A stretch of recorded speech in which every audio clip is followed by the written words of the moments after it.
Mini episode 926 of the FDH Lounge is brought to you by Sportsology, delivering unconventional columns and webcasts about sports, TV, music, movies, and more. Follow them on the web at sportsology.com. The FDH Lounge. You'll want to schedule your life around it.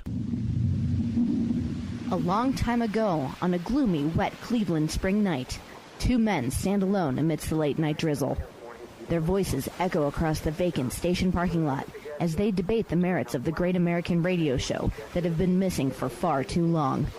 On that night, an idea was born. That idea became the FDH Lounge.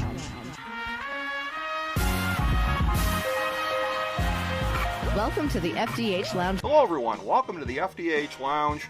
We have a great guest with us here again today, at Swollen Dome himself, Michael Harmon from Fox Sports Radio. Michael is here to talk fantasy football with us, and I have to say that this is a situation this week here. Originally, we were looking at doing another taping with one of our all-time legends here with the show, Bob Barker. Bob had to reschedule until January. I got to tell you, there's a short list of people where I hear that and I hear who's up next, and I say, I ain't even mad, because I love taping segments with this guy. I ain't even mad, Michael. Welcome back to the show. I always look forward to having you on. I'll tell you what, that is always the intrigue. Well, I'm not even mad. This guy's on the phone. It's all good. It's, that time of year, fantasy football playoffs, everybody immersed in the holidays. So that gives a little bit of levity, a little bit of an outlet to not stress out about family and all the things that are thrown upon a calendar. I was looking at mine a little bit earlier, just shaking my head, saying, how do you do this without being cloned or being overly taxed on caffeine and sugar? Well, I got to tell you, Michael, whenever I am out on Sunday mornings with my dad, I'm always wanting to flip over, if I got control of the radio, flip it over there to listen to you on Sunday mornings there. And I'm always saying, I love this guy. He's been on our show a bunch of times. I love this guy. So I love catching you during the week as well. That. Yeah, 8 to 11. Yeah, Dan and I have a good time Sunday mornings. It's a lot of information to pack into 2 hours when you're trying to go game to game, and you got injury updates coming in and trying to keep it light and fun because, let's face it, a lot of competition out there. So always trying to find a little different angle to get people the information they need and not be talking like the micro machines advertisements of so many years ago. And that's the wink and a nod to all those that have been playing these games long enough to where they remember said commercials. But it's it's a fun outlet, and then during the week, just getting after it on everything under the sun. So fantasy sports still very important to the lifeblood of the sporting world, I think. That's right. And of course, during the week, 8 to 11 Pacific time with Jason Smith, and caught a little bit last night, and you guys were definitely having some fun with the Alabama election results, as would be anticipated. Myself, as a lifelong member of the North Coast, I never thought that after Doug Jones got done being a junk ball closer for my Cleveland Indians, he would go on to such great heights, Michael. I tell you, that was a show that got off the rails, and if you didn't laugh along, I suggest you make a doctor's appointment and check your pulse. The podcast is up at foxsportsradio.com or iTunes. It's really, sometimes there's just a story that takes us. And as you do, preparing for these, you've got your ideas of what you want to do, and then all of a sudden something pops up that just takes you away. We barely touched any of the stories that we'd spent, an hour prepping before the show. It's like, all right, it's gone sideways. Because all of a sudden you've got the Lithuanian welcoming of the Ball family, and you get the genius of the guy interviewed talking about his vote for Nick Saban. That's right. As soon as that happens, everything else goes out the window, because now you've got material, and it becomes a big improvisational class more than anything else. I'm not going to lie, I popped for the big Baltic reference last night, no question about that. But that was truly amazing. But like you said, you got to go with where the zeitgeist takes you in that moment. That's where it was. Certainly this weekend here for all of America, it's the fantasy football playoffs that is the zeitgeist that is grabbing us all. So in looking ahead here, what is the semifinals coming up for any sane leagues out there with the championships the week afterwards? I, unfortunately, as I mentioned to you off air, am in a 17-week league, which I rue every year right about this time. But for everybody out there that's got 2 weeks left to go in their leagues, who are you looking at and thinking, okay, these are some guys that have favorable matchups, not just this week, but potentially the week after? Well, I think as you just go, I play week to week, man, because other than your defense and kicker, you're not looking. Look, you're dancing most of the time with who brung you. Yes. You're not going to overthink it, because the last thing you want to do is, all right, I've ridden this guy for 14 weeks, but you know what? The matchup doesn't look quite right, so I'm shutting him down. I mean, a great example was this past week. If your gut told you don't play Brady on Monday night against the Dolphins, hey, you know what? You were right. And if you look at history, Tom Brady has clearly hated fantasy football players for a long time, with one or more duds in a number of playoff weeks. But the fact of the matter is, you've just seen him dominate, and you had a good matchup against Miami, so you're not sitting him down. Now, I know a number of my friends who found themselves unceremoniously bounced from leagues, self included, because of Brady's underperformance. But, when you look at, say, this week, is it a great matchup for Russell Wilson? No, he's been terrible historically against the Rams. But given where he's been performing and where you look at this defenses this year, particularly, giving up yardage to running backs and certainly to quarterbacks around the move, it's hard to push him too far down your rankings. Is he a top 2 or 3? No, but he's still in that top 12, so you're not shutting him down necessarily, but you certainly are tempering your expectations. And any of your sites you're using that are estimating his point value for this week, it's going to start drifting down a little bit. And you try to ride a hot hand, I think, as you go as well. If you did make the switch, say Phillip Rivers struggling early, but now the last 7 or 8 games, Keenan Allen is one of the monsters going. You just have to keep rolling. So when you start at the quarterback position, there's really not a lot of change. It's all the usual suspects sitting there at the top. There's a couple that you're wringing your hands over, right? Because week after week, we're not seeing Drew Brees throwing for 400 yards and 3 touchdowns anymore, but are you going to bench him? No, because the likelihood of him having one of those games over, say, Keenum or one of the others is probably a bit higher. Running back position, yeah, that's shuffled up a little bit, because now Kenyon Drake going up against Buffalo creeps into the back end of the number ones. Alex Collins, now a player for popular people, given the rise of the Baltimore offense, so he's a top-end number 2. And even though his workload got cut in that game, and I'll never understand why on a 3rd and 1 they're throwing the ball instead of just letting it crash straight through, Rex Burkhead, also known as the Juggernaut, still gets his carries going up against Pittsburgh, so he's still a solid RB2 despite the 5 carries, 8-yard line that he had against Miami, a game that we're still scratching our heads over. But we dance with who brung us, the long story short. Well, absolutely. And again, there's just a lot that goes along with fantasy football, which obviously, again, the game for the masses, but by far the most luck-based of any of the games here. Right. You compare it to any of the longer season ones, baseball, basketball, hockey. You've really got, in terms of that smaller sample size here, 1 or 2 games that can really skew it. Nevertheless, you look at it this year, and we've been talking about this all year long, the story of the year, at least fantasy-wise, is all the stars going down. And again, aside from the IDP thing here, the J.J. Watts of the world don't really factor into the situation as much, Richard Sherman, etc. But there have been enough strong fantasy players that have gone down, and we could all name them by heart right about now. It's been that kind of a season to where you get outside of a couple of the Pittsburgh players here, you got Bell and Brown, you got a handful of guys who are really putting up monster numbers again this year, but it's been a little bit flatter towards the top. Obviously 3 weeks to go here in terms of what the output is going to be for the season. So it's really been a fantasy season, it seems like. I don't want to be prisoner of the moment and say unlike any we've ever seen before, but unlike most years, it seems like, where you don't have that many standout performers that are able to carry your team. So I know, like in the case of my team that's in the playoffs, Shady McCoy, he's having a good year, I guess you'd say. I mean, I don't know if by his standards it would be. Russell Wilson, and you're making me glad he's got a bye this week in my league, Michael, with what you said about him, because I agree with you about that. But it seems like teams are being carried by a couple of really good players as opposed to great players this year. It seems like the injury epidemic has really kind of hit fantasy in that way. No, it's absolutely true. I mean, just go down your top fantasy point scorers in standard leagues. I mean, the difference between number 1 and number 6 at quarterback, Russell Wilson to Kirk Cousins, it's 70 points over the 14 weeks that have been played thus far, and go even deeper to the back to the number 12. I mean, you're talking about almost a 100-point differential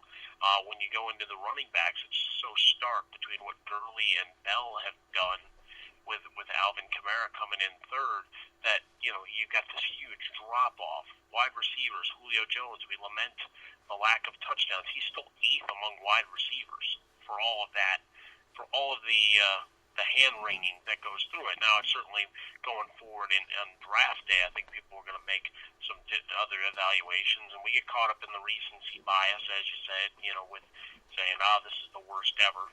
It seems worst, I think, because you start to add in all the other factors for the NFL in terms of negative headlines, and then you start piling up star players that you can't feature in your promos. Hey, you know what? You would be seeing these two guys, but they're both on the shelf for the year. So we've had a lot of that go on.